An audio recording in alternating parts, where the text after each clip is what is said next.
निवडणुकीचा महाराष्ट्रामधला पहिला टप्पा पार पडलेला आहे मतदानाचा। दुसरा, तिसरा, चौथा, पाचवा असे किती जे टप्पे आहेत त्याचा प्रचार हळूहळू तापायला लागलेला आहे। आपल्याशी बोलल्यानंतर आजच मी बुलढाण्याला जाणार आहे, मग तिथे 1-2 दिवस विदर्भ, मग मराठवाडा असा सगळा माझा हा प्रचाराचा दौरा सुरू होतोय।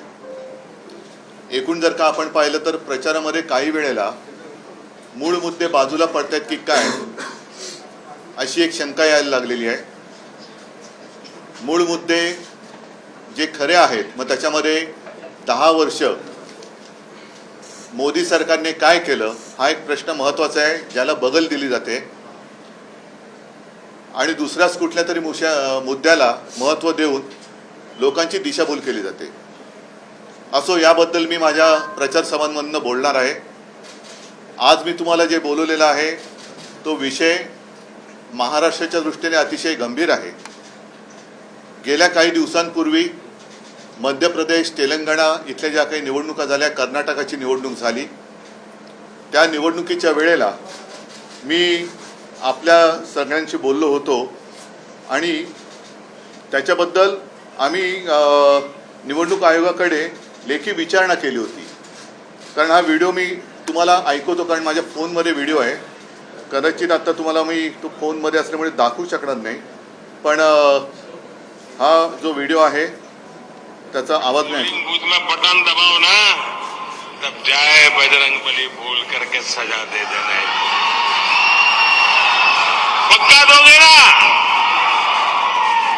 माताएं बहनें, विशेषकर आप सभी को अयोध्या में राम मंदिर का दर्शन करना है ना?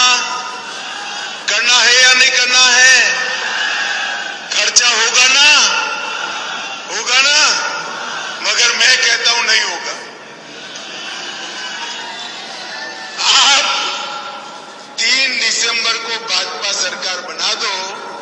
भाजपा मध्य प्रदेश सरकार सभी को बारी बारी फ्री ऑफ कॉस्ट अयोध्या में रामलल्ला का दर्शन करा देगी। मला वाटतं आपल्या माध्यमातून हा आवाज जनतेपर्यंत पोहोचला असेल। हे परत तुम्हाला ऐकवण्याचं कारण असं की त्याच वेळेला आम्ही निवडणूक आयोगाकडे एक विचारणा केली होती, तक्रार नव्हती केली, विचारणा केली होती आणि त्याला कारणही तसंच होतं। हिंदू हृदय सम्राट शिवसेना प्रमुखांचं निवडणूक लढवण्याचा किंवा मतदान करण्याचा अधिकार हा निवडणूक आयोगाने अटलजी पंतप्रधान असताना काढून घेतला होता। त्यांना 6 वर्ष निवडणूक लढवायला देखील बंदी केली होती। याचं कारण त्या काळात त्यांनी हिंदुत्वाचा प्रचार केला असा त्यांच्यावरती करप्ट प्रॅक्टिस असा ठपका ठेवून हा निर्णय घेतला होता।